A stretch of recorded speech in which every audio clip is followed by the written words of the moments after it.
Welcome everybody. We're going to start chapter 2 in this video. Chapter 2, we're going to learn how to use L'Hopital's rule to study limits. First thing I want to do is I want to talk about indeterminate forms. I'll want to make it clear which types of limits you should use L'Hopital's rule for, which types of limit you should apply this to. All right, so we're going to go over the different indeterminate forms. I'm going to do 3 examples. Let's start with example 2.1.1. I want to look at the forms 0 over 0. I want to look at these two limits, and I want to show that both of them give 0 over 0 when evaluating each part separately. Then I want to evaluate the whole limit. Okay, so here if I plug in 0, I'll get 0 cubed over 0, and that is 0 over 0. All right, so if I evaluate, I get 0 over 0. If I want to look at the limit, then 0 over 0 doesn't make any sense. We don't know what it means algebraically, so we will look at this function here, x cubed over x, and we'll simplify a bit more using our algebra from high school. We know that that's x squared, and then if I evaluate, I get 0 squared, which now makes sense, and so I'm going to call it 0. All right, I want to look at a second limit. I'm going to show it's 0 over 0 as well. So here I get 2 times 0 over 0. Both the numerator and the denominator give you 0 over 0. All right, so if you just evaluate the two parts separately, you get the same thing.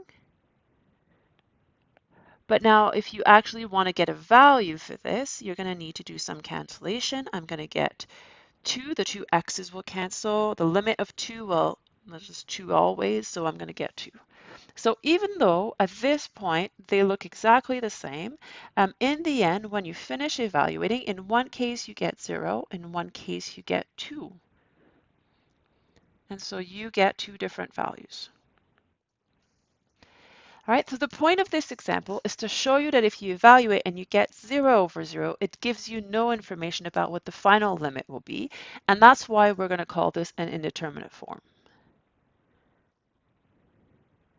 Right, so when you have 0 over 0, you need to do more work, you need to do algebra. In Cal 1, when you had 0 over 0, you often factored the top, factored the bottom, canceled everything, and the part that gave you 0 would cancel. Remember that? Yeah, so this type of limit, but we'll learn how to use derivatives instead of factoring. All right, let's look at example 2.1.2. I want to look at limits that evaluate to 0 times infinity. All right, show that the following limits give 0 times infinity when evaluating each part separately, then evaluate the limits. All right, so same idea. If I plug in infinity, the front part is going to give me plus infinity, and then I'm going to get plus infinity squared. That's plus infinity times 1 over infinity squared. Infinity squared is huge, so 1 over a huge number, that's going to go to 0. And so yes, I get infinity times 0. Again, we're not quite sure what this gives you because it's a really large number times a very small number. And so it's not exactly 0, it's something close to 0. So it doesn't actually cancel the infinity necessarily. But let's look at what you get in this case. In this case, if I put them together in one fraction, I get x over x squared. And you get 1 over x, which gives you 1 over plus infinity, and 1 over a huge number, that gives me 0. All right, so in this case, 0 times infinity did lead to 0, and so you say, well, see, the 0 wins. Well, let's try a different example. I've changed the powers a bit, and now I'm going to get infinity cubed, 1 over plus infinity, and so that's plus infinity times 0 again. So again, we get the same form when we evaluate each function separately, but then when we do some algebra and mix them together, we'll get different values. Right, so here I'm getting x cubed over x. They still cancel, but this time you'll have stuff left on top and not underneath. And so when I plug in infinity, I'll get infinity squared, and that's going to give me plus infinity. Let me put parentheses here. Yep. All right, so even though at the start it looked like it would be the same limit, at the end I get two different values. In the first case, the 0 had a squared in it, so this one went faster to 0 than this one went to infinity, and that's why the 0, 1. Now I switch the powers, and now infinity has a cube, so this one is going faster to infinity than that one is going to 0. So out of the two, the infinity is winning, and I get infinity. But they could go at the same rate, and then you would have a finite number that's non-zero.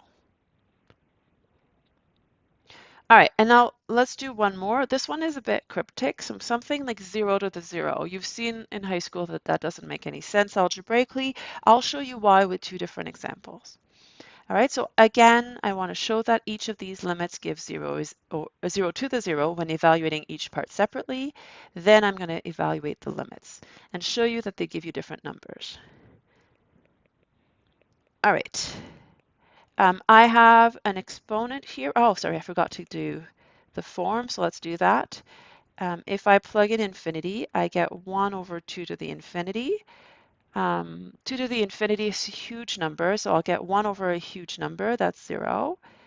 And then again, 1 over infinity, 1 over a huge number, so I am getting 0 over 0.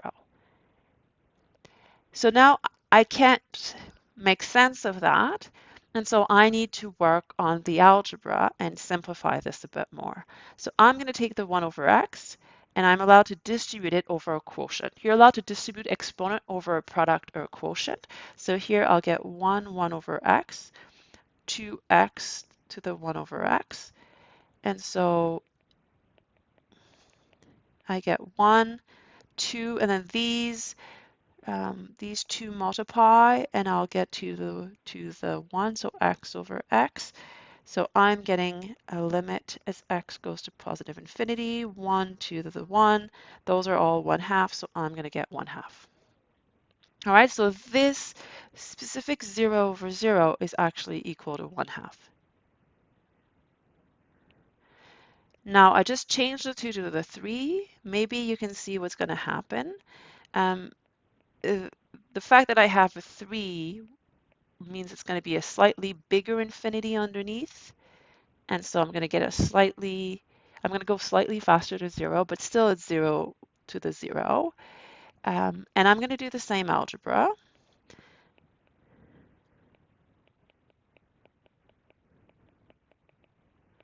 And I'm going to get 1 over 3 to the 1, and so the limit will be 1/3. All right, so again, I get 0 to the 0.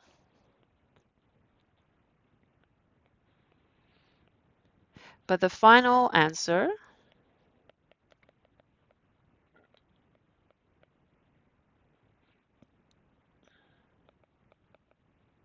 are different. All right, so knowing you have 0 over 0 doesn't give you the final answer. You cannot rely on it to end your problem. You have to do more work. In these cases, we did algebra. In the following chapter, what we'll do is we'll actually use L'Hopital's rule to evaluate them.